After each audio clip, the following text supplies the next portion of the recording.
So You guys want to pump hear up. about what I found out about Disney? Yeah, go ahead. So they have removed every instance of an alligator from the park. Yeah, they did. I mean, so we're riding through the Living with the Land. I don't know if you guys have been on that, but it's got these little animatronic gators that pop up at one part, and they're gone. And Wait. then Tell me about Peter Pan, though. I see we didn't go on Peter Pan, so I don't know.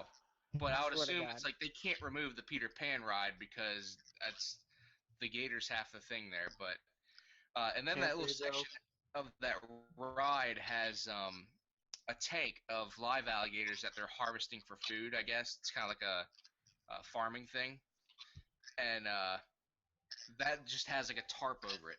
Like it's like there's no gators behind here. Keep on going about your business. There's no gators here. But it was pretty amazing how quickly they said, "Hey, we cannot have any instances of alligators here at the Mouse's house." I've heard that that's like the official first death on like Disney property. Like anytime someone else has like had a heart attack or something, they would like drive them off property and then pronounce them dead. So it's technically the first. We don't know that. We don't know that. This is all alleged information. This is a very broadcasted. Originality died there first. Of You've this, heard it that confirmed. we have no legal recourse to protect ourselves. So everything we're saying is stuff we heard on the internet, and of course, anything on the internet is not true. Just like Trump, everything we hear. You know, I hear things and I hear stuff from Disney all the time. Do you guys want to talk about Donald Trump? I was just amazed at how quick they removed all that stuff. And it's like you know, it's like a gator's the new dirty word there. Well, a gator did accidentally kill a kid. No, it killed the kid So- on purpose. No, I mean, it was an accident. The alligator didn't see a kid and was like, hey, that's a kid, I'm going to kill it. The Well, alligator they are was the like, tastiest "It's of food, the I could food probably chain. eat it. So I'm pretty sure it was an accident. Why don't we just interview the gator and find out? We could if the gator was a human, and therefore there Now was he's no a parachute. I think the killing, cops but- got the gator before the gator could do anything. Yeah. Confirmed. Yeah. We're off to a great start. Wait, what if Don the We're about to Magic get Wand? sued. What if Don the Magic Wand went to Disney in Now and Later Gators? I didn't understand anything you just said. It's a black thing, Kyle. You wouldn't understand it. Yeah. What are you gonna do? Joe, did you get the joke? Did you I get the have joke? no idea what the joke is. I'm being quiet because I don't want to. Joe, did you get the joke? Yeah, that's what I asked him. Did you get the joke? I can get the I joke. kind of didn't finish the joke on purpose because I didn't know where it was going, but I basically was trying to figure out if Don the Magic Wand, the original pen, went to Disney in Now and Later Gators. Is that a porno? Wait, Don the Magic Are you Wand? drinking Sunny Yeah, D? Don the Magic Wand. No, it's Orangina. I've already said it's like You're drinking fucking Sunny D, aren't you? It's the same thing, Orangina. but It's from France. fancy. Yeah, it's French orange. It's French. Well, the way you described it really did sound classy, and then you show the label and it looks like, you know, France's Sunny D. It looks like Well, Fabuloso. what's cool about it is usually the bottle looks like it's orange. Like it usually looks like an orange, but Kyle's nod of approvals. He's just like, yeah, I get it. So I could make that myself with some like seltzer water and some Minute Maid, right? You just get some concentrated guess, but- frozen orange and Okay, then so just mix it in with it's vodka. actually, if you really want to make it, you take carbonated water, high fructose corn syrup, orange juice Listen, concentrate, don't lemon read me juice the concentrate. ingredients list. I just Mandarin, told you the look, ingredients. there's- It's no, seltzer because there's water and also orange. mandarin juice concentrate and grapefruit juice. You got to mix all those things. You don't know Sugar, what the fuck water, you're talking purple. about. I'm getting some pop feedback, so I'm gonna do that. I like grape juice. I want grape drink. I want sugar, water, and purple. I like turtles. Yeah. Okay. Do we has anyone played anything else before we get into No Man's Sky? Like, are you guys playing that Rainbow Six? I heard you guys like that thing. Huh? We dabble. I'll get into what I've been playing this week as part of our No Man's Sky conversation. Because you haven't been playing No Man's Sky. Blasphemy Okay. already. I already know it. So you guys ready to get into this thing? You guys ready? Oh, I thought we were done already. Oh, yeah, it's over. Thanks for tuning in. Okay, so this is I'm gonna say welcome to the Cardboard Box, a podcast about life, love, and video games. I'm one of your hosts, Taylor Catcher. This is a very special edition podcast. We're just it's mainly talking about No Man's Sky. It's a spoiler cast, so beware. Not that I feel like once I'm pretty far into it, or I don't know how far into it I am. No one knows, I don't think. But I don't think there's much really to spoil. It doesn't matter. We'll talk about it later. So with me today, I have Joe Mack. Hey, I'm back. I'm no longer manning the camera. I'm actually on the microphone, so I'm sorry about that. Yeah, he apologizes. Kyle Spengler. Hello. Justin Roberts. It's me again. And joining us today, we have two special guests. We got Michael Lamort, the No Man's Sky evangelist. Stop. And Rob Rodriguez. Hi. That's the best one ever. And he wonders why we don't invite him on the podcast. Zero Wave social camera. skills. It's entirely. like he caught up with his hand in his pants at the most inopportune time. Like, I couldn't have given you any more time to prepare, like, what you were going to say. I don't think at all. Like, it was just... okay. So, let's talk. So, the game we're talking about is No Man's Sky, right? It's a PlayStation 4 console exclusive. It's also on PC, but apparently broken that way. Yeah, it came out last Tuesday, and everyone was eagerly anticipating it. So far, it seems like the people that really wanted it to happen, spoiler, don't really like it that much, and the people that usually are kind of meh about that kind of thing are enjoying it a good deal. So it's kind of an interesting thing. Basically, what we found is that whatever Joe Mack thinks I will like, I don't, and vice versa. Yeah, that's kind so of it's a pretty good. it feels personal, like you're Right? taking it out of me. Like, Stranger Things, excellent TV show. You don't like it because I said that you would like it. No Man's Sky, I said that you wouldn't like it Wait a because it's second. too big, it's too expansive, and Uh-oh. spoiler There's too many alert, people on you the ship. There we go.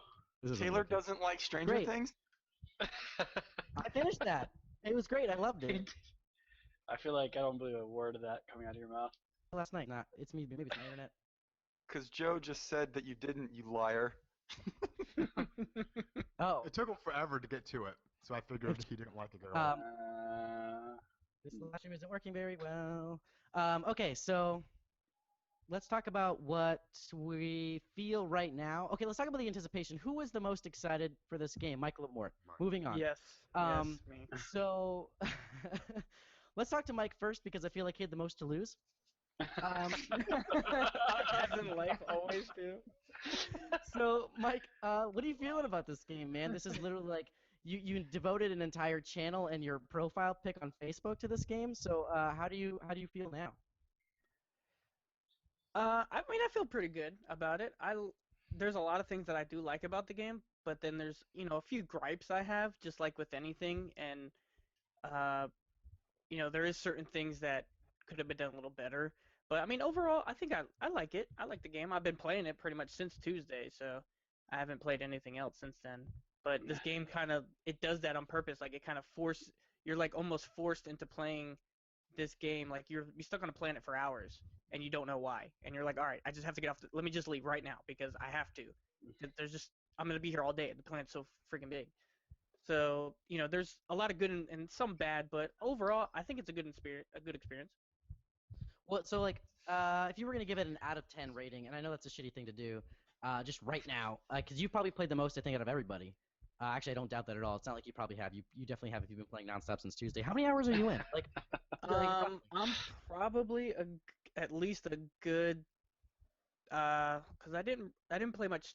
I didn't play a few days, but I played pretty much all this weekend. I played all of Tuesday. So I would say probably 40 hours maybe.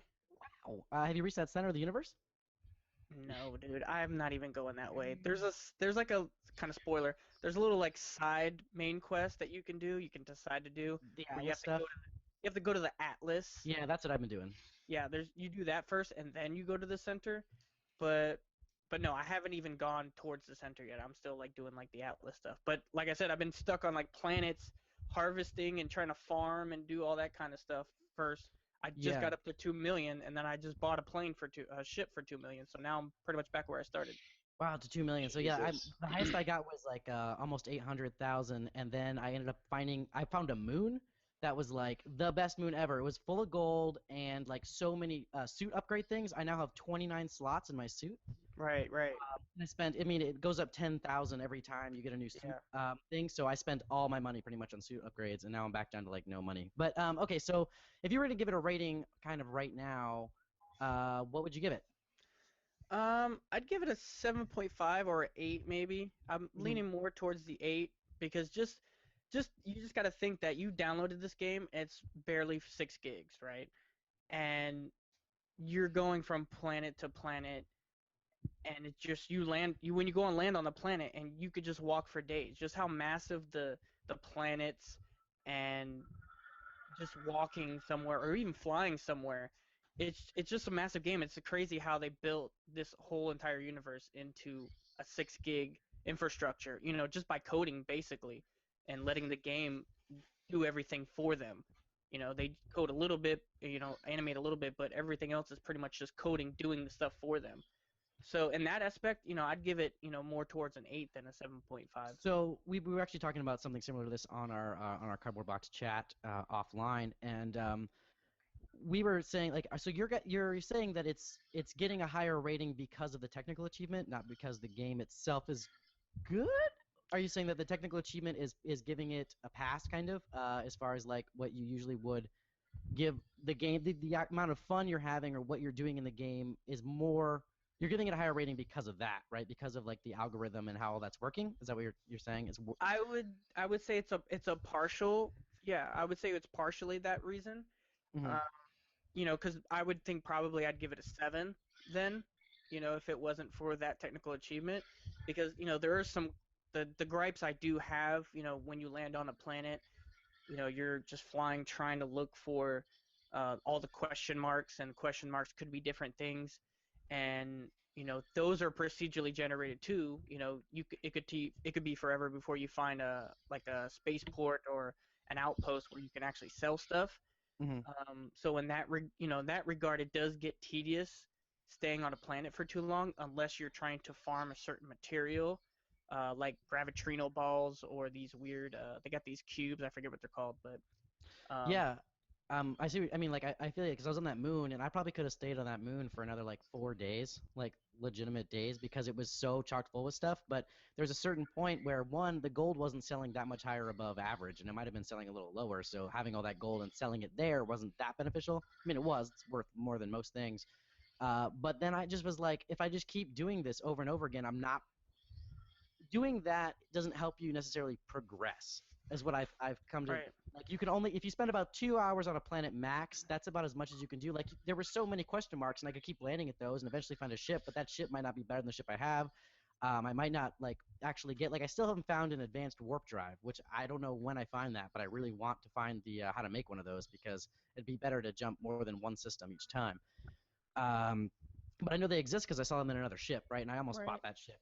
So I'm not. I'm trying to figure out the like the balance between um, moving on star systems and Mhm. Atlas stuff, Right. and like sitting and farming at a planet and like just trying to explore that whole thing. But anyway, so If I okay, may, yeah, Kyle, come on in. Hey there, buddy. I am nowhere near as hot about this game, I think, as you guys are. But I think that is the best part of the game, is being able to land on a planet, and the planet itself is larger than almost any game we've played this year. I think that is the spirit of the game, is just mindlessly exploring and finding your own way and doing what you want to do, not what a game is telling you to do. So I Mhm. think I think it's interesting that that's a gripe, when I think that's one of the biggest reasons why I'm drawn to it. Okay, so Kyle, you talk more about your experience with the game. You and Joe were more hot on this game, I think, than I was going into it, especially Joe. Because it seems like his kind of game. But I think, I mean, I'm speaking for Joe here, but I think the way he plays doesn't actually work for this game, because he spent so long on that first planet that can't progress anything on that first planet, but he spent 7 hours just exploring that one planet. And if you don't keep going, then the way he likes to play, which is like when he played Metal Gear, he found every animal, he did everything, but like it's almost like he's doing it all in the prologue, right? And that doesn't help you later. Like it's like he took Ground Zeroes and just fully explored Ground Zeroes, but Ground Zeroes was as big as Metal Gear, and then was like, oh, now I'm doing more stuff. And so it's interesting the game and like why you fell in and out of love with it, or however you feel about it. Was that me or was that for Kyle? Kyle, it was Kyle, little Kyle guy. Yeah, I think it depends on your school of thought and what you want to get out of the game. I think if you play 7 hours each planet, it can get tedious. But I think there's a lot of I don't think that holds you back. In like kind of what you were saying, I think that it allows you to explore, learn words, find plaques and murals and whatever else there is, and kind of because for every one of those, it seems like you learn more and more story about the respective race that plague or that plaque is attached to. Right. So I think that keeps happening, and your standing can go up with those respective species as you play through the game. But I do think there does come a point where it's I think time to say goodbye to the planet you've been on. Mm-hmm. But but I mean I could play this game and never reach the end and be content with it because of how much fun I have exploring planets. The issue that I have is I played this game for like 9 hours on Tuesday. I took off work and I don't feel like playing it anymore. Like there's I think it's a game that you play in bite-sized chunks rather than 9, 10 hours at a time because if you or at least you need to change the way you play the game. Because I spent a majority of those 9 or 10 hours on a couple of planets and it got to feel really repetitive.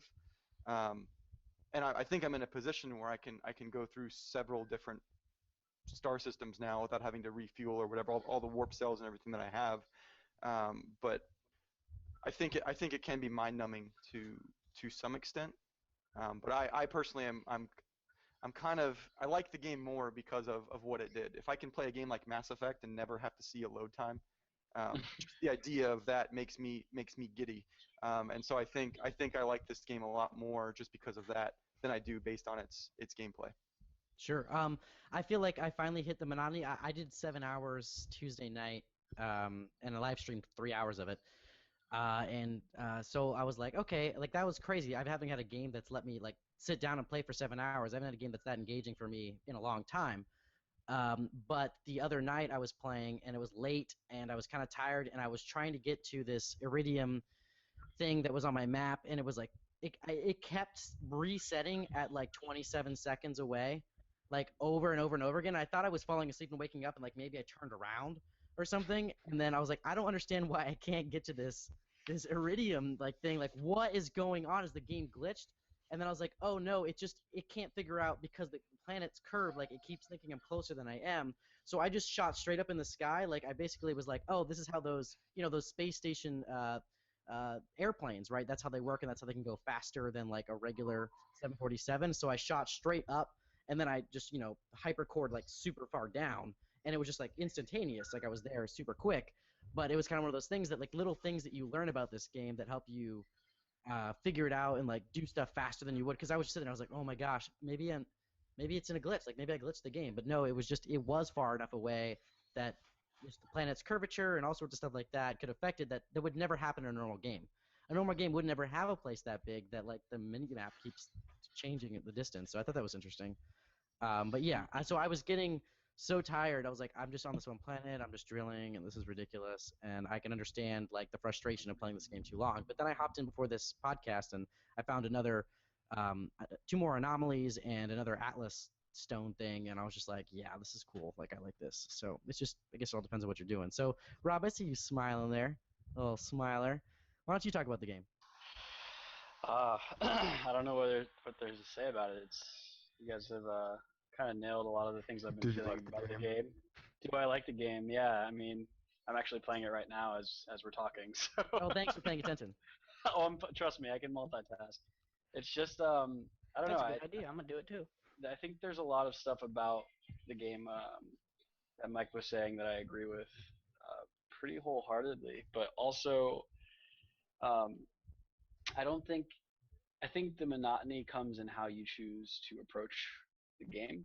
Um, there's a lot of things that go into the different mechanics of it that a lot of people have to spend time figuring out. And I think it's been a while since a game like this has come out.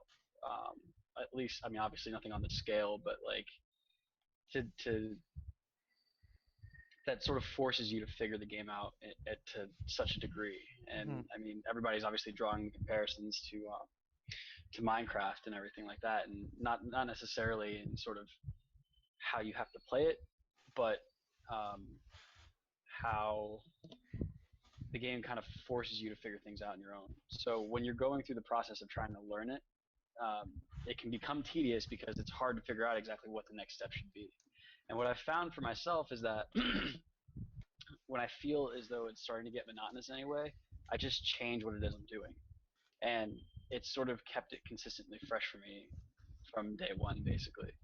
And I mean, I realize it hasn't necessarily been out a week already, but for the amount of time I think that combined total all of us have probably been playing this, uh, it kind of says a lot about, I think, each person's play style and how they choose to approach the game. So I think for me, a little bit to Kyle's point about how you know, you can only feel like you spend like 2 hours or something on a planet before you have to move on to the next thing.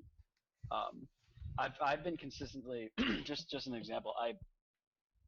If I get to a new planet, what I've been doing is utilizing the bypass chips on I forget what they're called. There's like these little beam things that you can The walk up beacons, to. right? The beacons, right? Yeah. And I've been utilizing those pretty frequently to sort of approach different aspects of the game in a more meaningful way.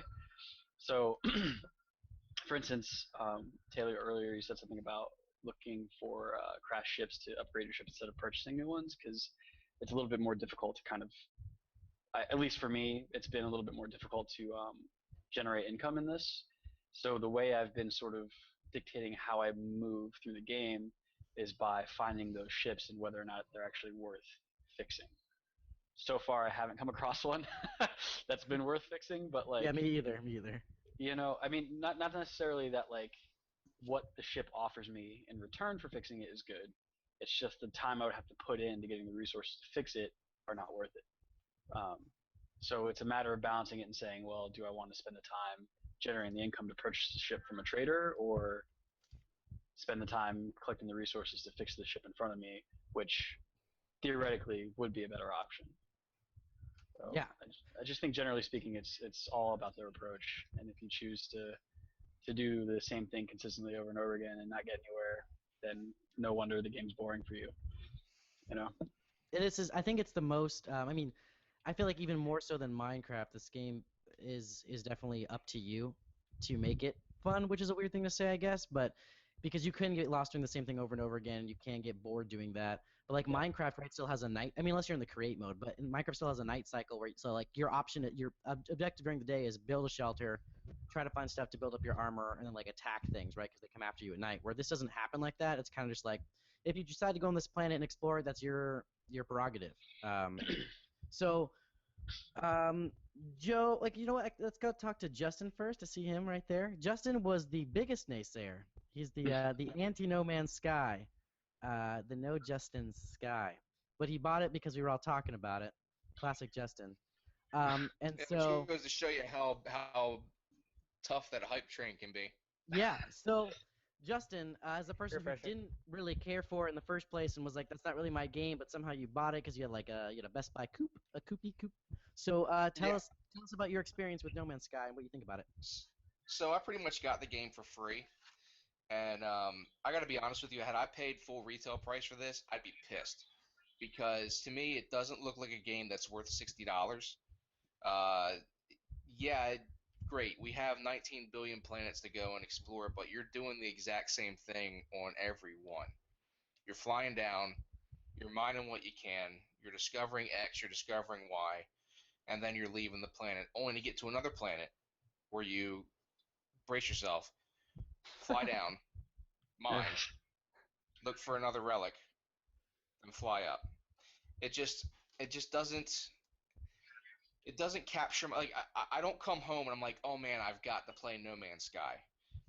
I will say that when I do play it, time goes by like that, like nothing, like 2 hours will go by in the blink of an eye.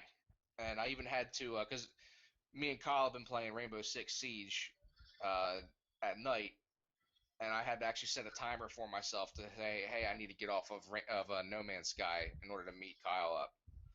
But it's not something that I will go out and really play, like want to come home and play. But when it is in my disk drive, it's taking up some time, so it's not bad, but I wouldn't pay $60 for it.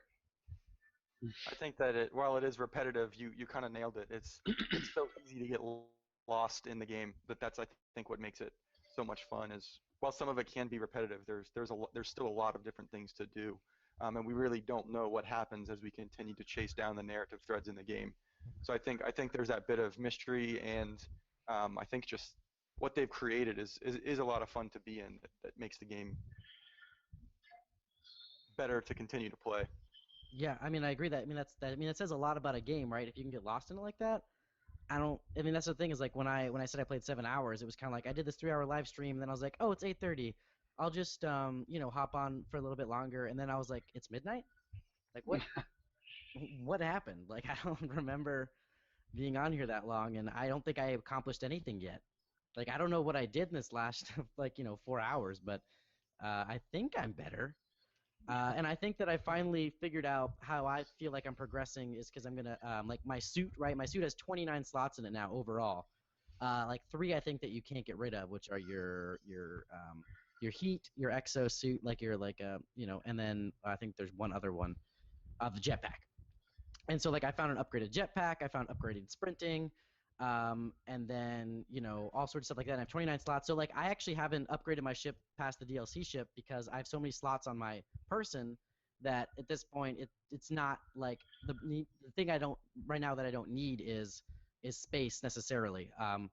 But I want to be able to get places faster. I want to be able to get like jump multiple star systems, and I still haven't figured out how to craft that. And what Kyle and I assumed or like kind of thought we figured out was that the game will give you what you need procedurally as well as like the planet. So we might not get to the center the same way, but after so many star systems finding an anomaly that is a broken down whatever factory, that factory at that point in the game, like the next time you get to a factory, will give you blank item, which it seemed like that was the way it was going when it finally taught me how to build the first ingredient in the warp core on my own. Like the next time I found a factory, it was the ingredient for a warp core.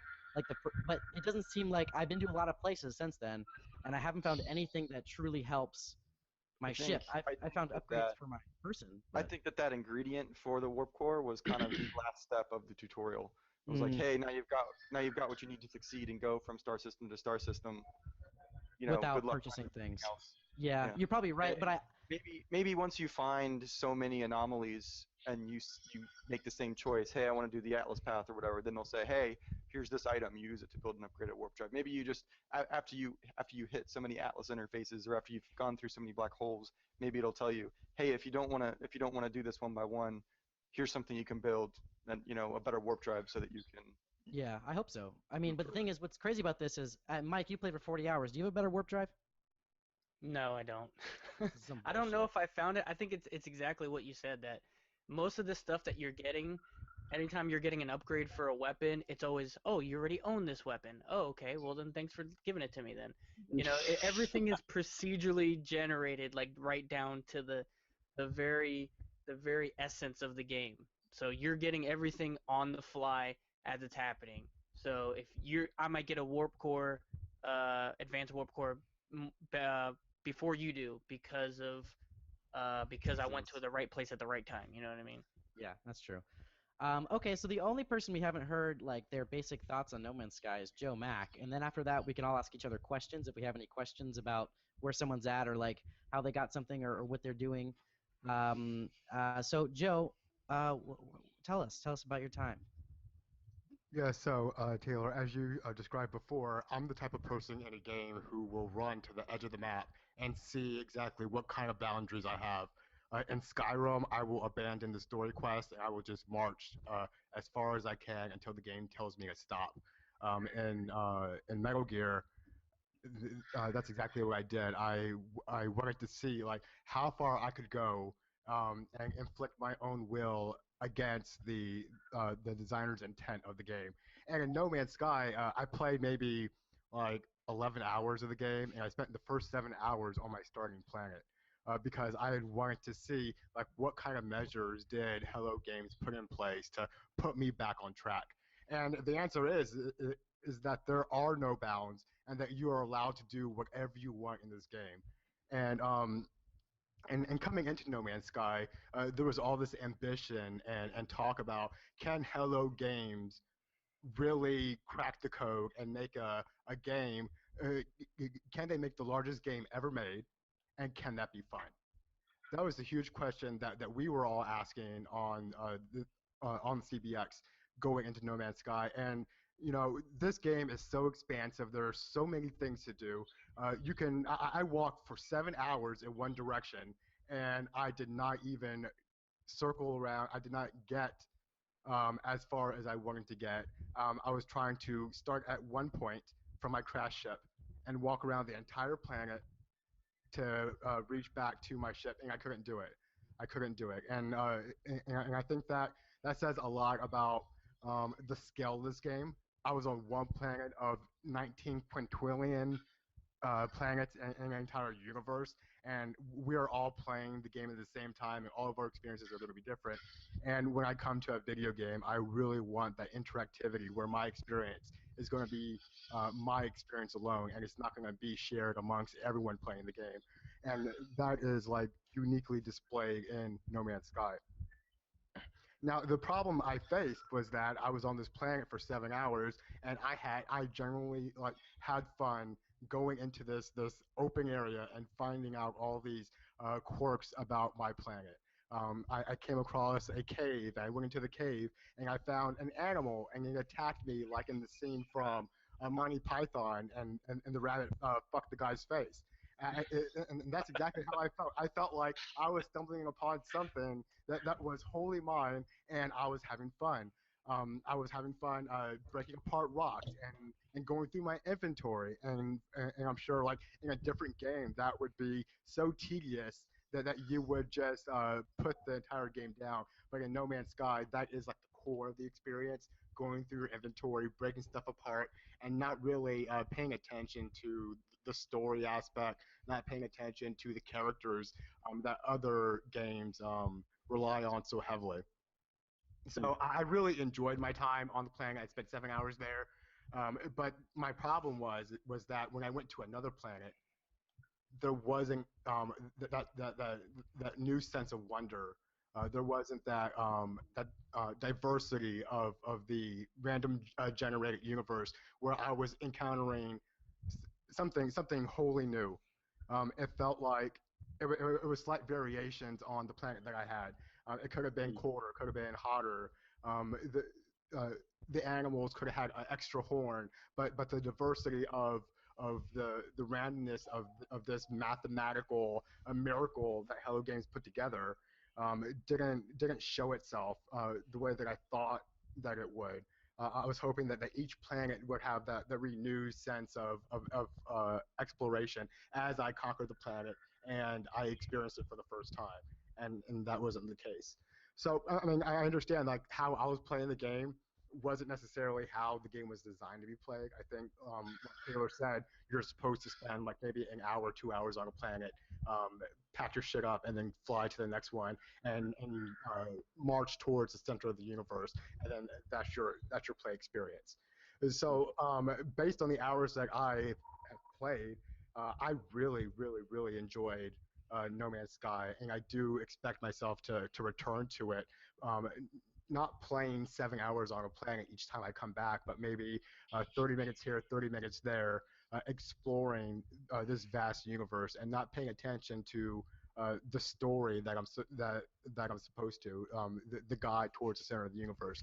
But I'll come back. And on my Game of the Year list, I'm taking a look at it right now.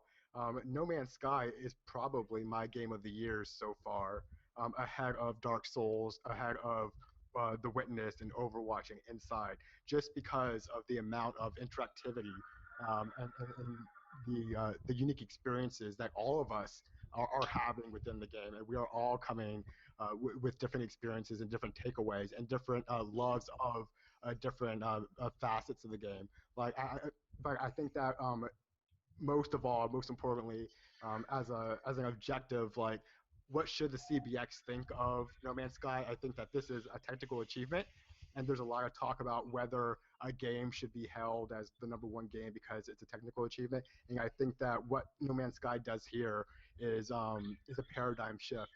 Both that it's a mathematical miracle, but also the way it was rolled out, the way that this is an indie studio that has like a AAA prestige. It's being sold at a $60 price tag as opposed to like $20 for like normal indie games. Um, it was put out on a disc, and the game that's on disc wasn't the game that was it wasn't the game that was sold, and that's something that's different, and it's changing like our idea of what a retail game is. So I think that this game is very important for games outside of what is inside a disc, but also like my experience was so fun that I would recommend this game to anyone who likes games, no matter what type of genre they enjoy, because I think that there's something for everybody because of how open and how expansive this universe can be. So that's awesome. I actually didn't think you were this positive about this game. I love it. And based on our chats, but I mean, I agree with you. And sometimes, you were saying maybe I didn't. I think that the game gets definitely more diverse the farther you go. I know that like Mike was just saying he found a planet full of all water, and I haven't seen anything like that. But then again, I'm not going to every planet and every star system. I'm trying to get my goal is different than your goal. That's different than like Rob's goal is different than Kyle's goal, right? My goal, I want to do this Atlas thing, and I really want to solve that. Now, I accidentally got off that path, right? When I was offered a black hole, I was like, fuck, I want to. What was that going to look like? Like, I want to see what a black hole is, right? So I took a black hole closer to the center of the universe, then realized that means I'm definitely not 2 jumps away from that Atlas thing anymore. Because I took a black hole to God knows where. Literally, like I open up that star map, I'm like, I have no fucking idea where I was before, and there's no way that this game, what's interesting about this game is it doesn't tell you where you came from, ever. Like you have a name of a place, but like you try to look at that map and try to make any sense of a 3D map of space, good luck. Like you could try to look at every like star around you and you'd still be like, well, is that like maybe if I named them all, it might be easier. I can kind of like guide around, but I have a hard time navigating that star map, and so I have to use like the guide to tell me where to go. Um, but I just found right before I came on this chat a blaster that has a homing target, like so it'll home into Like bad a guys. needler? Yeah, like a needler, which I did not know was in this game. So I think one of my biggest gripes is the shooting is kind of difficult and unwieldy, right? The mechanics of killing things in this game is not easy. And so I found a thing, right, that upgrades my gun that it'll home into targets, and that's really interesting. So I'm excited to install that and see where that takes me. And will that make the game, like we were talking, like, will updates change this game? Yes. Will the fact that there will be base building and home planet, like base building means that there's got to be a way at some point to go back to somewhere you've been, right? Because right now, if I built a base on even the last star system I was in and then left it, I'd never find that base again. Never find it. So I have to wonder that if those updates are coming, maybe what lies at the end of the, I mean, this is speculation, what lies at the center of the universe or lies at the end of the Atlas path is an improbability drive from Hitchhiker's Guide, right? They can't call it that, but, I want to get there. Let me get there, just warp anywhere. And that might make the idea of tagging planets or like visiting a planet that Rob made everything into dicks, which I have to assume is a real thing. Why is that my like crowning achievement in this I game? just think that you would do that. And I want to go there. I kind of want to go there. I'm not saying you're wrong, but Own it. Just, like, I mean, I've already seen like if I found a full planet where every creature I came across had like one of those dick heads, which I've seen the creatures, they have like dicks for heads, then I would totally just try to train every rock formation I could into dicks and just be like, Dick World, you know, and it'd be a good time. And I want to find, You should see Kyle and I's Spore YouTube page. Oh, I'm sure it's bubbling. And it's the same thing as like if I found a desert planet that had giant sandworms on it and I named it Arrakis, right? And I was just like, oh man, the Shahalud, they're everywhere. I'm Muad'Dib, and it's just like I had made a Dune planet. I'd want people to be able to go there and be like, cool, like I basically made it to Dune. Like that's kind of neat. So I hope that with the updates don't make sense unless there will be a way later to go where you've been or go where you want to go. So I'm just curious of what we find or what ship upgrades we get, or maybe which upgrades aren't available because they know no one's going to get to this point that they will patch in. I'm curious of what this game is in 6 months. Yeah. Because right now it's kind of a beta. Like the thing that's on the disc is an alpha. The game that we have now is kind of like a pre-release beta. I mean, it's a fully functional game, but it's like a Steam early release game. It's kind of what it feels like. And yeah, they're charging $60 for it because it has enough content to be worth $60 for everyone but Justin. But I'm just curious of like what maybe they add a better aiming system. Maybe they get somebody else in that like updates how the game shoots, or maybe they update how, because Space Battle's a nightmare. I hate pirates in this game. I can't stand them. It's so horrible. And I think that the pirates there's no reason for them, because not only do they just come and kill you and then you reappear at a space station, get in the same ship you have, find your dead body ship and get all your shit back. They don't even steal anything. Like they come after you. They're pirates. They're like, oh, we're coming after you because you got some hot items on your ship, and they don't even steal it. Like at least if they stole it, I'd be like, oh, well, there's a reason to worry about these pirates. But to try to kill them isn't worth my time. I might as well just let them shoot me, reappear in my spaceship. Yeah. Yeah. It's always like a huge number of ships you have to kill. You're like, God damn, I can barely kill 3. Yeah. I'm 30. Yeah, so I've never seen that many. I've only seen 3 tops, but like I once accidentally warped into a system that was having an entire space battle, and there was like a giant ship shooting at like little ships that was shooting at another giant ship. It was like something out of Star Wars, which is fucking awesome, right? Appearing in a star system where a giant space battle's going on, and I could choose to partake if I felt like it, but I'm like, my baby ship is not gonna last in this. Whoever side I choose, I'm gonna lose. But it was still just like I could do that, right? Like I could just join this space battle, and that's crazy. Like that's what this game is, right? This game is a game where you can just join a space battle. You can, I know there's supposed to be 3 factions of like things you can join. I haven't got to the point in the game where it gives me that option, or like I can like get points. Like I've gotten points with alien races, or maybe that's what they're talking about. But I don't know. There's the Viking, or the ones that look kind of like the elites. Robots? Those are more like more firearms and weapon based. All of the stuff that you get from them. Because like when you have a certain standing with one of them, you can ask them for an item. Yeah. If you're if you're an accomplice or an acolyte or above or whatever. So the more you learn words and your standing goes up with an individual, because there's 3. There's like the frog type species, the robots, the and Gek, then the robots, yeah. and then the Vorax, and then the Viking or whatever. So they each have one is supposed to be very technologically advanced, which is probably the robot race, and then the one that's most advanced with weapons and stuff is the Viking. I'm not sure what the Gek specialize in, but that I think is what you're talking about.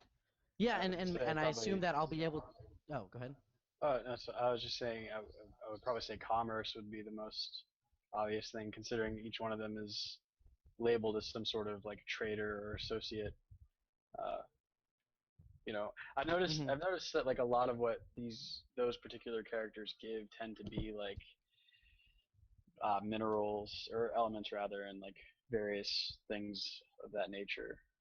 I get a lot of upgrades for my ships and stuff from them. Yeah, like, I mean, I think that's another thing that might vary, because as Kyle was talking about it, I noticed, I was like, I immediately thought I'm not having that experience at all. Like, I've actually received more of my multi-tool upgrades from the Gek than I have from the Viking or whatever. You're right. The Gek have given me more upgrades and tech stuff than the other guys. Yeah, you're right. Like the guys that look like harder, faster, stronger. What's Daft Punk? Daft Punk. The guys that look like Daft Punk, they seem to be more like They're Korvax. The Korvax. Korvax. So Daft Punk gives me a lot of money and like more like elements and stuff like that, whereas the Gek give me tech advances, and the elite slash like Krogans give me weapons, right?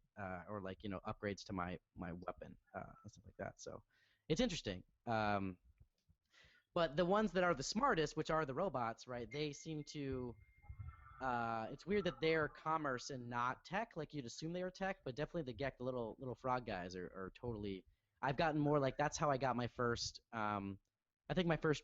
You get the thing for like the warp core or something from a Gek, or you get something super important that I got from an Atlas pass. I think I got from a Gek at one point. So I don't know. Are you guys? It's kind of a random question, but it kind of goes back to the whole idea about the warp drives. Earlier you were saying that you were having trouble having the option to sort of jump from system to system without having to go back and like recollect what you need to fuel your hyperdrive. To what extent are you going to fill that hyperdrive whenever No, you're planning on moving? that wasn't. I'm basically making a bunch of warp cores and then only filling it one at a time because I was thinking I wanted to get a new ship because I accidentally screwed myself when I activated my DLC ship. I didn't know you had to transfer all the items into the new ship, which Right. and I had loaded up my warp core because I just found an Atlas things and they give you like two to three warp cores when you find every time you find an Atlas monument thing. And so I loaded my ship up, and you can't transfer things out of your warp core. Once you fill it, it's not like you can unfill it. So Right. not only did I lose all of the, but I only had iron and shit, like basically. So it wasn't that bad that I lost it. Like all my valuables were on my persons, but still, I only fill up one core at a time for each jump. And I make a bunch, and I have them in my inventory, and that's inventory space, right? You can't stack. Right. So it's more a problem of being able to store it rather than. So that way I don't. But I was saying that you can. I found an advanced warp drive on a ship. I saw it on a ship that I could have bought, but it didn't have that much more, because it had the advanced warp drive. It actually had the same amount of space. Like it was like 18 slots instead of 16 slots, but it had the advanced warp core and like a shield. And I'm like, well then, like I'm actually downgrading almost, even though I'm upgrading via like advancements on my ship. So I was like, it wasn't worth my like 500,000 credits or 600, Right. 800,000 credits to do that. And I also worried based on, and I know that, I mean, Kyle seemed to like calm that in me, but like people that did the DLC ship first don't know how to make a warp drive, right? They never got the recipe because their ship had a warp drive and the game kind of like skipped it. So I'm worried like if I buy a ship with that advanced warp drive, like, because it's an add-on, right? Just like having better running or having better jetpacks, it doesn't replace your first jetpack. You just put it next to your jetpack and it gives you more, kind of like all, like mining beams and stuff. Yeah. And so it's just like an add-on that lets you, I assume, which I don't know, I've never seen it, jump instead of one system at a time, maybe two or three, because I've tried to like go farther than two systems, and it's like your warp drive can't handle that far of a jump. So I have to assume that eventually we're going to get warp drives that we can jump 5 systems at a time, 10 systems at a time, so we can get closer and closer to the center of the universe quicker, without finding black holes or without and that's why I'm assuming that if you get something super advanced at the center of the universe or at the end of this Atlas run that lets you pick a place you want to go, or any place you've been or something like that, which is super interesting. And the fact that no one knows is even more interesting, I think, right? The fact that we don't know how to do this stuff, but I wish that there was. I just want to know how to get that event. Like I've looked, I'm trying to travel quickly through planets and just go to each space station and then like maybe hit up, like do a general scan. If there's like an interesting anomaly, go check it out or something. And I'm hoping that I'm going to get something at some point, and I assume I will. But Mike hasn't in 40 hours, and he's been following that Atlas path, so who knows, Yeah, I right? think I think that scan that you do with your ship is random or in proximity based, kind of like the scan when you do when you're on a planet. I Yeah, don't I don't think that it's necessarily pointing you to like the important. next event of the story type of Hmm. places. It could, but I feel like it's more just kind of like a hey, here's an interesting place close to you, go check it out since you were scanning type of thing. Yeah. Yeah. I feel like it's pointed me towards story missions so far, but I mean that might just again be one of those weird, unique experiences. So Um, yeah, yeah, because I got to a point recently. I was just kind of like, where the hell do I go? yeah. Because I was kind of just like looking around and like, oh, okay. Like I had my fun with the planet, and I was mining the materials I wanted because I felt like they would have been worth something at another point. And then I kind of stopped, and I was like, oh my god, there's like 3 other planets here that I haven't even touched yet, and I felt almost obligated to go look at them because I felt like if I leave the system, go to a next one, am I going to run into a planet that's similar to the only one that I went to when I had 4 other options to explore onto, you know? And it's supposed to be that I think 1 or 2 planets per system are supposed to have at least like a couple of crashed ships. So you always have like a multitude of options to be able to go and say like, I want to check this out and maybe I can upgrade my ship this way, uh, so on and so forth. So yeah. Yeah, I mean, like, and it's kind of like that's the thing. It's almost like fear missing out, right? FOMO. You're like, Yeah, but yeah, kind of like that. it's everywhere in the galaxy. It's everywhere in the universe. You're like, if I don't go here, what magical thing that will help me in the future, or upgrade my ship, or upgrade my gun, or a ship that I haven't found, or like maybe this planet has some sort of mineral that I don't. I just found an upgrade for my jetpack to like level 3, and I found like something else, and I was like, I've never even heard of that mineral. Like I saw a mineral on there, and like also it was like some of those green things that are usually like for traders. Like it was like you need 4 of these things, and I was like, I've never seen that before. Like it's not like a Gek Pass or like a weird like facial face mask thing that you see sometimes. I was like, I've never seen this thing, and this other thing is a mineral I've never heard of.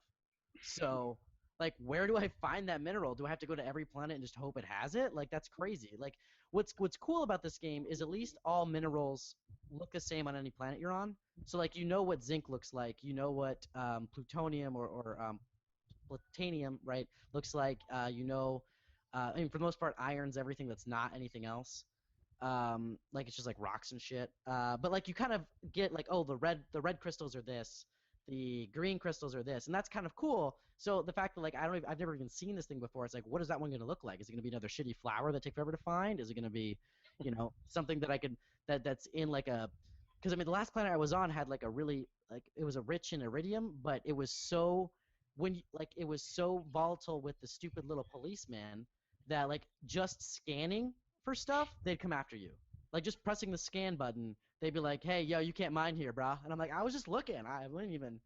I'm I'm not a peeping tom. It don't." And they would just start shooting at you, and I was like, "I'm so tired of this." And the second you mined anything, the big robots would show up. Like so, it was. I was like, "I can't. I don't care how rich this planet is on shit. I'm out. Like I'm leaving. I'm not gonna deal with this anymore." Um, so I think that's cool that they show you that though. When you land on a planet, it says how volatile like the robots are, like if it has a lot of plants, a lot of things, and if it's rich in materials. And also, each material is different, rich in materials. So if you're mining something and there's 3, like of the circular, electron, neutron kind of looking things on there, that means that each thing you're grabbing, it's giving you more minerals. Where if there's 1, it's going to be a slow burn. It's going to take you a lot more to do stuff. And there's 2, it's kind of medium. So there's so many like little things about this game that we don't know, or like intricacies and stuff like that. That's fascinating to me. Like that it's so deep in a way, yet procedurally generated. So I don't know. I'm having a good time with it, but I didn't. I mean, Kyle burned himself out. He'll come back and probably like it at some point. But I'm usually not the kind of person. I'm not a Rob player, right? I'm not a Joe Mack usually. I usually need a path and No I one can need a be. story. That's true. I can't be there. You guys, you're too cool for school. I usually need a path. I need a way to get somewhere. And this game doesn't have that, except the only thing that does is slightly that Atlas path. So that's why I'm following that, because it gives me a direction. But I'm still really enjoying it. So it's kind of weird that I'm liking this open world game, because I usually get about 10 hours into a Fallout or like an Elder Scrolls, and I'm like, I'm done. I'm out. Like I can't. This is too big. I Hey, can't handle this. so I had a question, something that's kind of like interesting about the game. Hmm. So I don't think we've sort of talked about mostly like how we feel about the overall presentation of the game. What about the mechanics? Sort of how how you utilize the inventory, how each upgrade kind of plays into the next one, and how each one of us is sort of approaching the utilization of upgrading your character. Does that make I'm, sense what I'm saying? I mean, yeah, Joe, go ahead. Yeah, so if I could criticize this game, I think that it feels drawn out. A lot of game mechanics feel like it's a slow repetition that repeats itself over and over again. And if I could ask Hello Games to like innovate anywhere else and not add like base building or better space mechanics, I think it would be to um, rework the crafting system so that way it doesn't feel like it's a constant grind to collect materials and then form materials and then form materials again in order to make the next item and so on and so forth. I think that is a very boring progression route in a game that does a lot of things so well. I mean, I'm not saying that it's not well made. I think that a lot of the aspects of No Man's Sky are clever. I think that the production values of the game mechanics are like really well thought out and sound for an indie studio, and it just seems like the core progression of upgrading your materials isn't on par with other um, crafting games like Minecraft.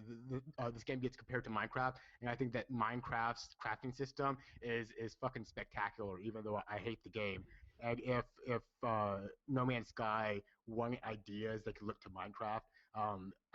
I think that the amount of materials you have in Minecraft and the wealth of possibilities that you can craft from that small pool is it expands the game of Minecraft without adding new mechanics to Minecraft, if that makes sense. Lammy, how do you feel about the mechanics of the game? I mean, again, there's good and bad. You know, you always need. There's every time you fall on a planet, there's going to be those items that you always need, like the zinc and the plutonium and stuff like that. So those are always plentiful no matter where you land.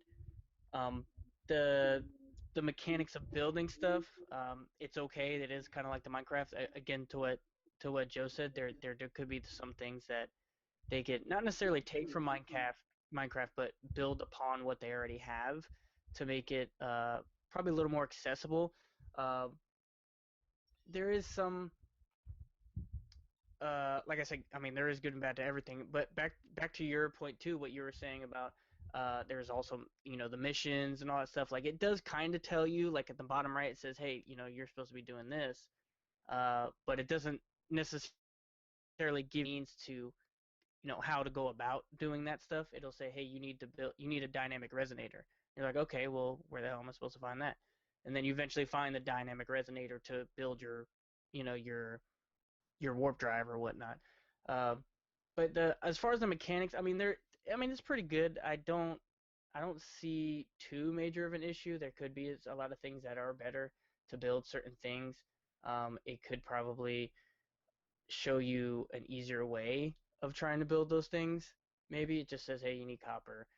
Maybe it could tell you where to find copper, but It, I guess that's kind of a bad thing though, because every planet is procedurally generated, so you can usually find copper in certain areas like asteroids. So, some asteroids will have copper and stuff like that. But well, you can pin a recipe, and so you, it could tell you the next things you need. you can pin it, but the problem with the pin is that it's just like, hey, this is pinned, so you need Yeah, these things.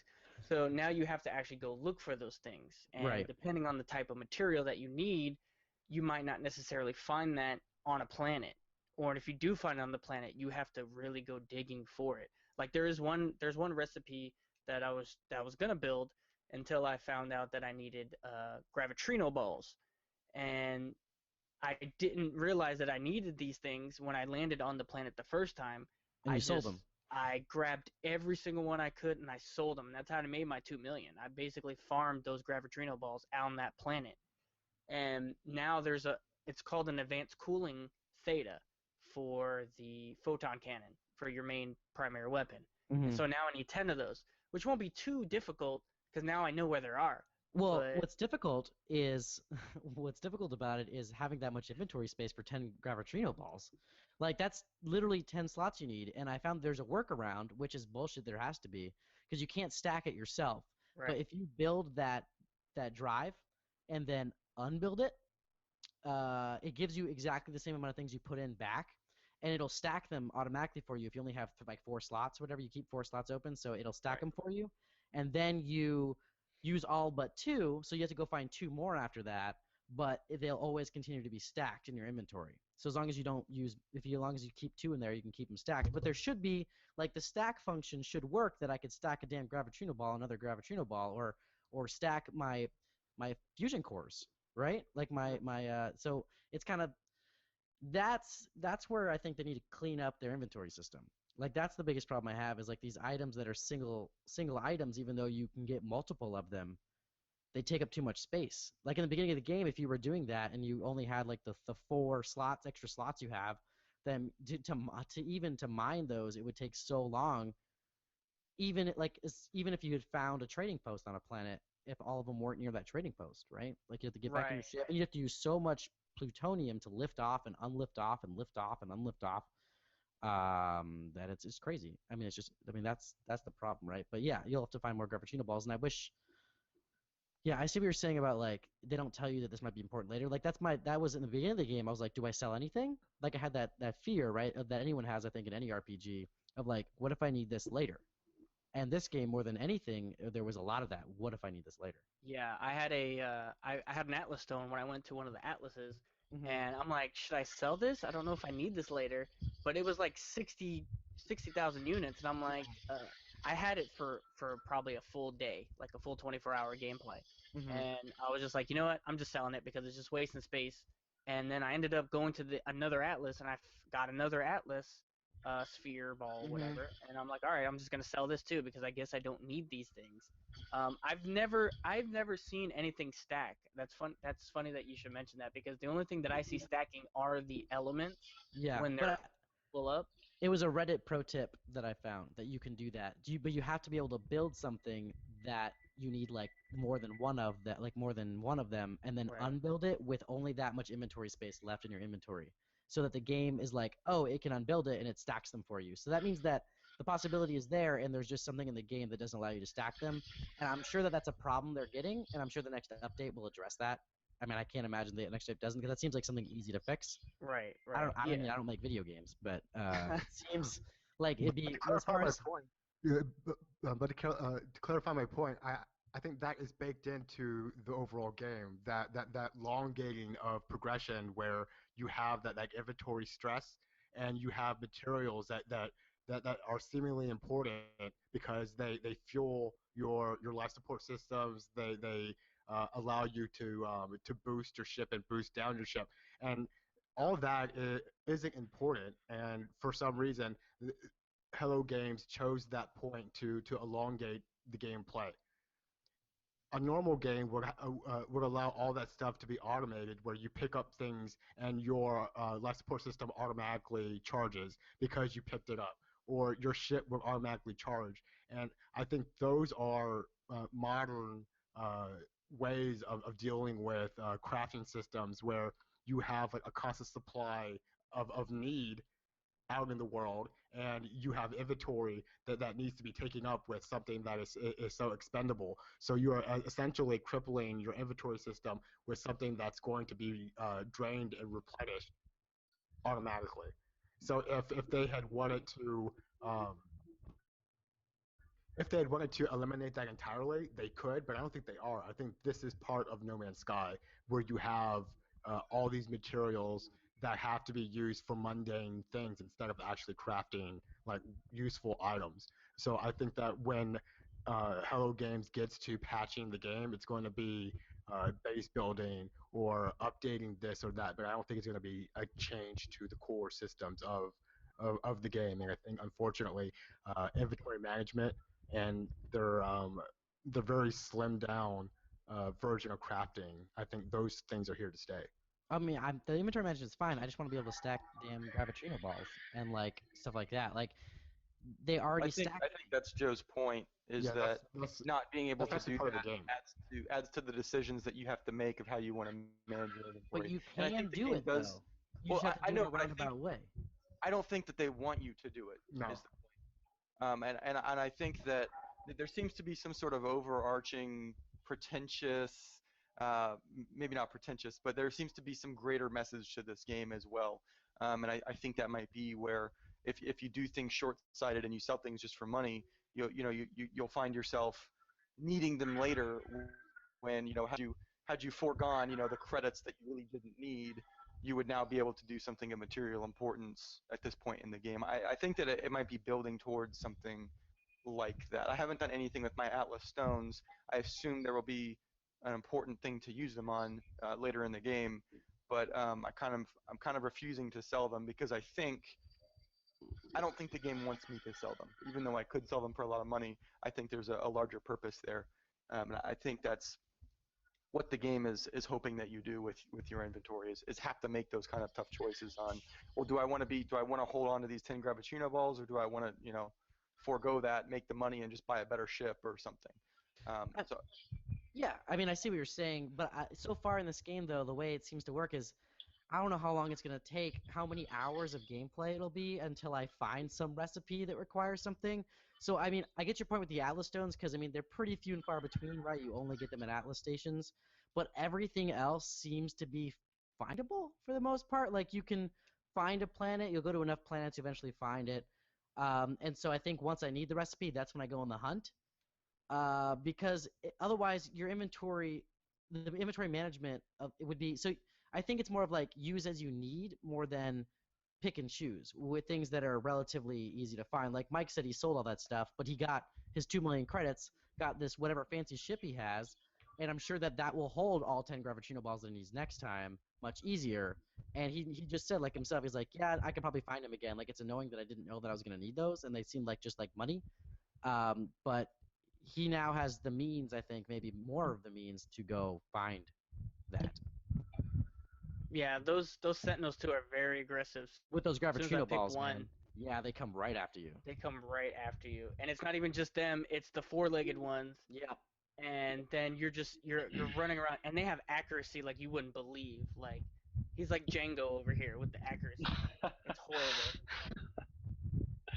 But yeah, there is the inventory management is really a big thing, and if you're spending 7 hours on one planet, you're gonna find all those suit upgrades that will help you, kind of alleviate No, that you won't. inventory management.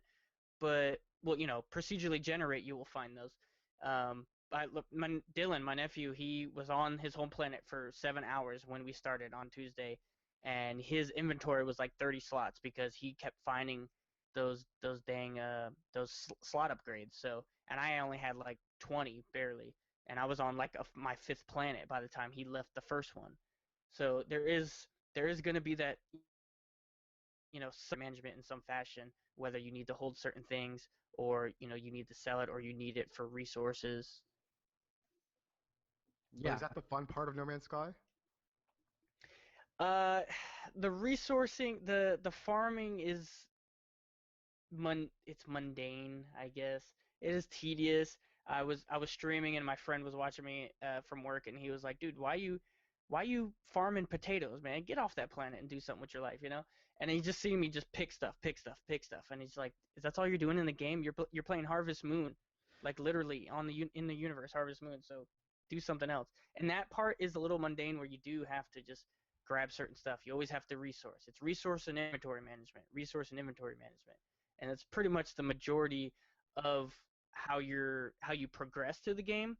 But the overall experience of the game is so much more. It's just the fact that the scenery in itself of either the solar system and landing on a planet and looking out, or landing on a moon and looking up and there's a planet there and taking a snapshot of that, and or the colors of the atmosphere or the plant life and stuff like that. It's that's the real crowning achievement of this game is just the scenery in itself, and it's not just the management. It is going off the planet, just leaving off a planet for the first time into space. That's amazing in itself. So just the scenery mostly is what I would say is probably the most appealing thing about this game is just flying around and just going in and out of orbit and just looking at all the different colors that you will see in this game. Yeah, I agree with you. I get excited every time I enter the atmosphere of a planet. Like every time I go straight down to a planet and like it's the hot red like stuff you see around your ship and you're entering and your controller's shaking because you're entering the atmosphere and then all of a sudden it clears up and you're like, this is what this planet looks like. This is crazy. But about what you said about the Twitch thing, I think this is the one of the most boring games to watch in a Twitch stream uh, in a long time because you have an objective, and your objective might take 2 hours, right? You need these reasons. You found a couple, but you're like basically just getting in the ship. Oh, there's more gold over there. Drop the ship down, mine the gold. It's not like you're not fighting things all the time. You're not like the objective isn't necessarily even visible to the person who jumps into the stream, right? You could have been like, oh, I'm going to, build the thing you said you want with gravitino balls, but to get those 10 gravitino balls, if that's like your objective right now, that you could have to go to 10 different planets, right? And eventually you find the planet that's rich in gravitino balls. But watching someone just land on a planet, kind of search, nothing here, fly back up, find another planet, warp to a new system, isn't necessarily interesting. What's weird about a game that seems like, oh, like every planet's a new Rick and Morty like creature that you're gonna find, and like just totally different and weird, or more like slightly different and weird depending on how many planets you go to. It's just interesting that this game is not fun to watch. I think more so than most games. I haven't watched Because a lot of streams yet, but I would imagine that would be like the approach to streaming No Man's Sky is taking on like a role-playing aspect of like, yeah, hey, I am young Han Solo, and I am going to land on this planet, and I am going to act like I'm Han Solo across the stream, or I'm a Rick and Morty, and I'm going to do the voices, and I'm going to have a loose script to go by, and each stream is an episode. I think that could be a possible way to make this game interesting, because I think it lends itself to player interaction and player innovation, and bringing the player to them, whereas most streams are just the game and someone makes a smart ass remark, or they're a fucking buffoon and they talk about poop and fart jokes all the time while playing Diablo 3 Ultimate Evil Edition. I mean, that could be fun, because Diablo 3 is such an amazing fucking game. It's one of the best games ever. I mean, I agree with you We will that. make that fun. So, what I think is interesting about this game is like you're saying, like basically the same approach that you have to take to the game to make it fun for yourself, you have to make the stream. Right. You have to take that same approach to the stream. You have to make it fun. And I've thought about myself like doing a Rick and Morty. I think about that all the time. Is like just doing a Rick and Morty stream where it's just me saying ridiculous shit and like Give us getting. a taste right here. No, I don't know if I'm ready. I have to practice. Morty, that. What's up, Morty? Oh gee, Rick, I don't know. Just a lot of I think that's all you have to really do. It's doable, Taylor. You should do it. All right, I'll try. Can it be Rick and Jimmy? Rick and Jimmy? Okay, hold on, I gotta think of this. Geez, you wouldn't do that, Morty or Jimmy. Oh, well, Rick, but I feel like this is a very important planet to be on. I mean, so I feel like if we just would take our if we would just take our if we just take if we just take a spaceship and get to another planet, I feel like we could find more resources. So shut up, Jimmy. It's been a while since Jimmy's been on the podcast. Ship it. Ship it. Okay, that was dumb. Does anyone else have anything to say before we wrap this thing up? We're obviously in a bad position of this. I want to know Mike's opinion on the game. Like, does he feel like his hype before the game is justified, and will he ever fall in love with the game ever again? I did overhype it a tad. Just a little bit? Just a tad. Just a smidget. Just a pinch. A little bit. No, I mean everything that I thought the game was going to be as far aesthetically, as far as, going in and out of orbit, going from star system, that's all there. The issue is kind of the tedious in-planetary stops and starts, mining, stuff like that. I thought there would probably be less of that and more about the exploration of the planet and not just the mining of the planet. But I mean, overall, I enjoy the game. I'm still playing it, and I'll probably continue to play it for a long time. Anytime I jump into a system, I have to go to every single planet before I leave it, and I have to name it just so I know what it is. And unless I was doing the Atlas missions and I just jumped because I was like, let me just do this real quick because I need my pass so I can open up these little containers. I just need the pass. Just give me the pass. I'll come back. I'll watch. I'll go through all the planets. I swear I will. But I mean, overall, I like it. I'll probably like another game. Peter Molyneux never crushed my hopes for Fable initially when it first came out, so I'm very optimistic in this regard. I'm pessimistic in everything else, but I'm very optimistic in gaming. Rob, I have a question for you. Shoot. Would you recommend this game to any other gamer you know? I think Damn it, that's a no. well, that's not a no. It's not a no. I like to sort of. I hadn't really thought about that, to be honest with you. A lot of people that I know in Boston don't actually play video games. Rob only thinks about himself. And that as well. I'm a selfish bastard. Welcome to Rob's cardboard box. Actually, this is taking this whole thing over. Actually, shit. it's trademarked, so we're gonna sue you.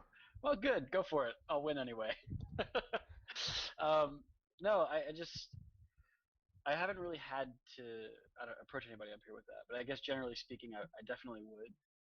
But I feel as though I have a more optimistic outlook on it. Taylor made a lot of good points about how, what's this game going to be like in 6 months? Even maybe even earlier than that. I think the amount of interest and hype this game got before it came out, and now that it's released, obviously it's made a crap load of money because it's like the first game that I think GameStop has sold out of in years. So Since Borderlands, maybe, right? Remember when they yeah, maybe that even. So I don't know. It's a good question. Generally speaking, yeah, I would. And one of the biggest selling points to me in this game is being able to carve your own path, not only in actually moving throughout the galaxy that's in front of you, but sort of tailoring the items that you have to the way you sort of want to play it. That is such a huge element of RPGs. I think has gone really heavily overlooked in a lot of the discussion about this game in terms of what you can actually do to improve your character and tailor it to the way you want to play the game. So far, everyone is so enamored with the ability to just explore a universe at this scale in a video game that not a lot of attention, I think, is being put on how you can put those things together.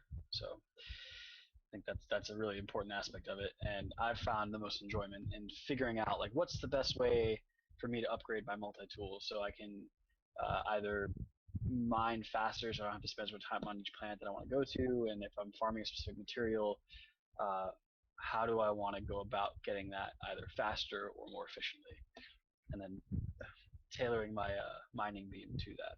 Or on the other end of that, how can I kick the shit out of all of these random creatures as fast as possible without dying because the aiming sucks? Things like that. They're always fun. That's how I'm playing the game.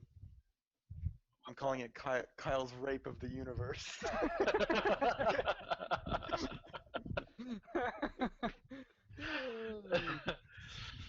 Yeah, that's good. Well, on that note, let's wrap this little ditty up. Anything else? Does anyone have any other last things they want to say before we wrap it up? Anybody? This is going to be one hell of a fall season because like all the good games are starting to come out, and right now No Man's Sky is my favorite, and so I think we're going to have a very robust discussion come Game of the Year time. Yeah, it should be actually a really more more so than usual, right? Like I think like our Game of the Year, like we were pretty much like we all knew by this time that Metal Gear was probably going to be our Game of the Year, and then Fallout came out. We did. Can we nominate Metal Gear again this year? I mean, no. So like I mean, we had Fallout and Metal Gear were the two big ones because once Fallout was announced, also we're like, well, shit, like Fallout was announced 6 months before, but No Man's Sky has been pretty high up there, and there's tons of other games. Like I actually just broke out Doom again last night, and that game is so good, like it's really fun. I need to play that. I played the demo and I was like, wow, this really feels like the original, but just kind of everything next generation better. And I have to play that. The demo was really good. There's a demo? Where did you play a demo? PS4 maybe? On Xbox. Yeah, Oh, there's one on wow. Xbox. Oh, good for them. I thought demos were like almost a thing of the past. We don't talk Um, about Xbox on this podcast. Yes, we do. Anyway, so yeah, so I don't know. I think that it should be interesting. You know, like we've got what's the next big thing? Deus Ex, right? Deus Ex is like next month, and then there's Destiny. The Rise of Iron. There's the Destiny, the Destiny. Like, and we have to There's again the WoW decide. expansion at the end of the month. We have to also figure out if that's. We're not talking about WoW. We also have to figure out if that's like It's game of the year. You're right. It's game of the year. No, but can we make DLC Game of the Year? I think this is the same discussion we had with the Taken King last year. Yes, Was like, the answer is yes. oh, No, okay. no, the answer was actually no. Yeah, I think we ended up saying no. We didn't count it. We could on our personal list we could put it there, but I don't Right. think we said on the official CBX list it can count. So yeah, it might be one of our personal Game of the Years because it usually those updates are so big that they change the game as much as the day one or the day zero patch on No Man's Sky changed it. So yeah, I don't know. Like it should be interesting. They got Deus Ex. What else? What are the big games? I mean, I feel like I haven't paid attention enough. The Last Guardian on Last Guardian. October 25th. I feel like that's gonna be. Fantasy 15 on November 29th. Oh, Civ 6 South Park? on October. South Park in December. Yes, South Park. South Park, yeah. Don't that game was the first one was so good. Like I man, cannot wait for that. I'm so excited. That's No. gonna be on my game No, of the no. list for sure. I love buttholes. I will fucking die on this podcast. Did you guys see that that's a real thing? The Nautilus Rift that they announced. The Ubisoft announced it's going to be a Gamescom. It's an attachment that hooks up to South Park so you can smell farts as you fart. Like it's a real thing. They're going to have it at Gamescom for people to try, and you eventually. I assume you can be able to pre-order it once Gamescom happens next week. They're gonna sell it? Yeah, they're gonna. I mean, that's what it seems like. Unless it's like a weirdly elaborate April Fool's joke, not on April Fool's. Like IGN said, it's a real thing, and they're putting it at Gamescom, and you're gonna be able to buy it. And so when you fart, and they like hired a guy that makes perfume to find the perfect fart smell, and like all sorts of weird shit. Like it's like so bizarre. That's a thing. I will They're fart also in gonna someone's sell- face for a tenth of the price. So call me up, people. Yeah, but then you get like the actual fear of pink eye or something terrible. Yes, the very real fear of getting pink eye. Look, I saw a 40-year-old virgin. All right, like I know it's a thing. If you fart on people's pillows, That's you what can keeps me inside. Fear of pink eye. shit at Joe's ass, right? So My butthole's pretty clean. thank you for watching the Cardboard For the most part. podcast about video games. You just listened to the No Man's Sky Spoilercast. We had It's anal bleaching. a series of great guests. Anal bleaching. Anyway, so if you want to find us, you can find us on the internet at CBxCASTS. That's CBxCASTS on pretty much everything. That's on Instagram, on Facebook, on Twitter. And then you can look up the podcast, The Cardboard Box, on RSS feeds. We are a family of podcasts. We have the season 1 finale of Real Retros coming up pretty soon. We'll have a new episode of Comic Chat with Gat out, I guess once you're hearing this next week, because Chris Gatley is coming up to Seattle. So that should be fun. It'll be in person and everything. And then, I don't know, Real Retro. Just to get one on your face.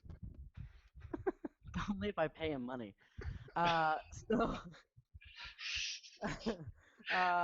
I've been your host, Taylor. You can find me at TCatch on Twitter. That's TK4TCH. If you want to find me on Xbox, the same thing. Replace the 4 with an A, TK8TCH, to see my No Man's Sky crap, I guess. I don't know. Like I said, it's not fun to watch, so who knows. So confident. You can find, yeah. I'm You great can at do video voices, games. right? You can find, I guess, I don't know. You can find Joe Mack at Joe V Mac on Twitter and Codename Odysseus wherever you play video games. You can find Kyle at Spobby Gongs on Twitter. And you don't bother on Xbox. I changed my gamer tag. Really? Yeah. What is it now? 9/11 was an inside job.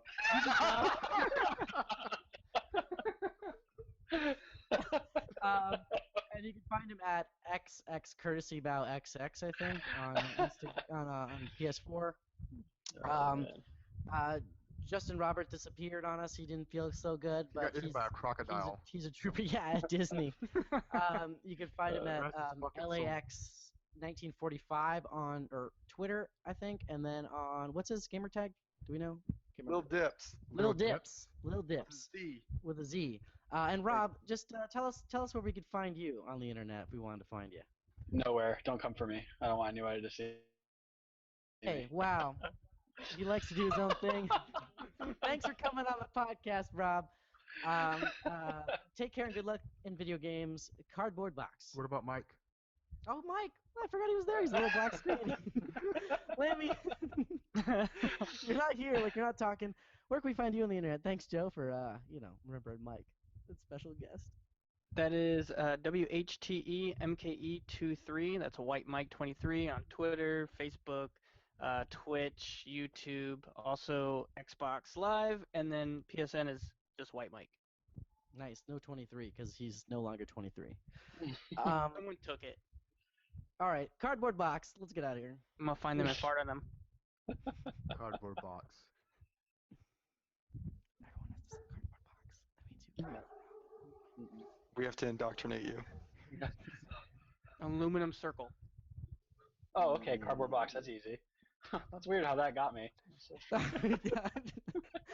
Goodbye. Goodbye, everybody. See you, nerds. That was Brad. Why was Are we mine being informed? real, or is it just a big joke? I don't know. I mean, I think I have to wait for Joe to turn it off being live, and then we can. Was say it it an on the internet. inside job? No, you hang up first. No, you hang up first.